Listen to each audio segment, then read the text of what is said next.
Hey guys, and welcome to a very special book review on the Bookworm 21. As you can tell, we're in a different location today. My couch. I know excitement never ends. And we're going to be reviewing two books at once. So let's get to it. The first book is called The Reformed Vampire Support Group by Katherine Jenkins. Okay. This is our heroine right here. This book is set in Australia, and it focuses on the main character of Nina Banks, who was fanged, or turned into a vampire, in 1973 when she was 15. Now, in her world, vampires they're not pretty, they're not intelligent, they're not sexy, they're not glamorous. They're old and scaly and green and gross, and they've got gout and foot problems, and it's gross. They're not happy people. So Nina belongs to this group. Basically, it's like an AA meeting for vampires, where they gather every Tuesday and Thursday, and they talk about being a vampire, which in the entire book, that's 362 pages, people. There was never a meeting that was held. It was just, she just talked about it, like, oh, last Friday, but it was never, you never went to a meeting, which I kind of thought was weird. The meeting is led by a priest who's not a vampire, which, that was another plot problem, too. Why would a non-vampire lead a support group for vampires? So anyway, Nina basically stays home, sleeps in the basement, and complains about her life through the whole book. She writes a online fan fiction vampire story, and it's and that whole thing is mentioned about 5 minutes in the book, and then it's never brought up again. The heroine is kind of a cross between Lara Croft meets Buffy, which I think would have been good if it was brought up more in the book. So anyway, one of her vampire friends is murdered. So they have to go out and find the killer. And all of a sudden, they're on a road trip.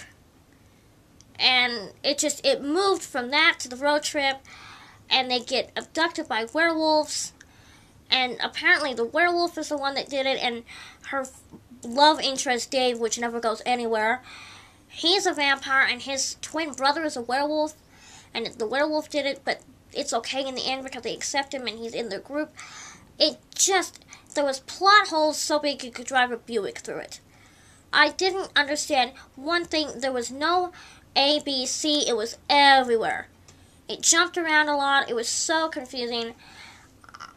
Literally, towards the end of the book, I wish that Buffy would step in and slaughter everybody and go get a cappuccino. So, if you see this book right here, run the other way. Like, if you see it, you go, ah, it's gonna attack me. Okay? Run away from this book. This is crap. Do not buy this. Do not rent it. Do not go to the library. Do not waste any time. Now, the only reason I would suggest buying this, toilet paper. You get stuck on the toilet really bad. You got diarrhea. This would make good butt wipe. So, Katherine Jenkins. She's written Evil Genius. I'm not even going to bother. But whoever she is, sucks. So, moving on. Anyway. Now here's crappy book number 2. Demon in My View. From our girl, Amelia Atwater Rose. That's her. Okay. Here's the thing about this. This is, where can I even begin? Okay. The main character's name is, Jessica. Okay. Jessica Rabinin. She's a antisocial goth, 18-year-old writer.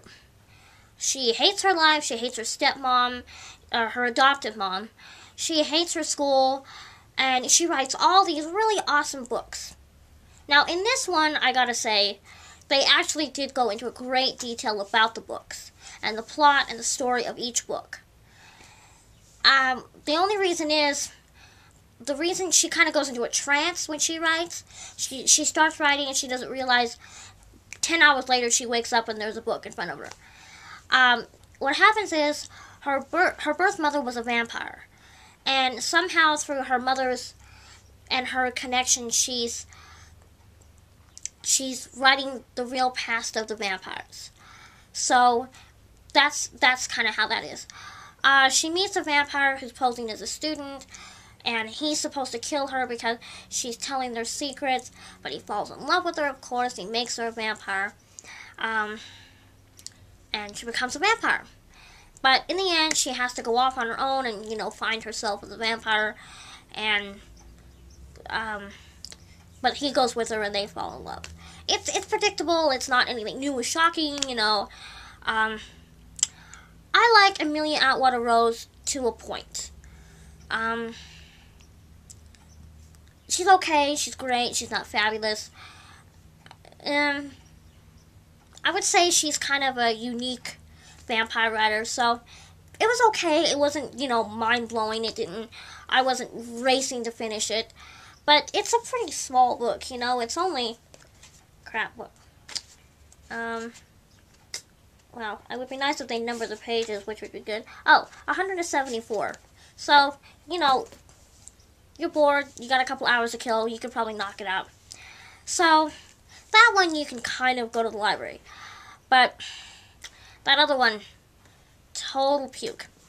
So, take my advice, don't read that, but until then, until next time, keep reading. Bye.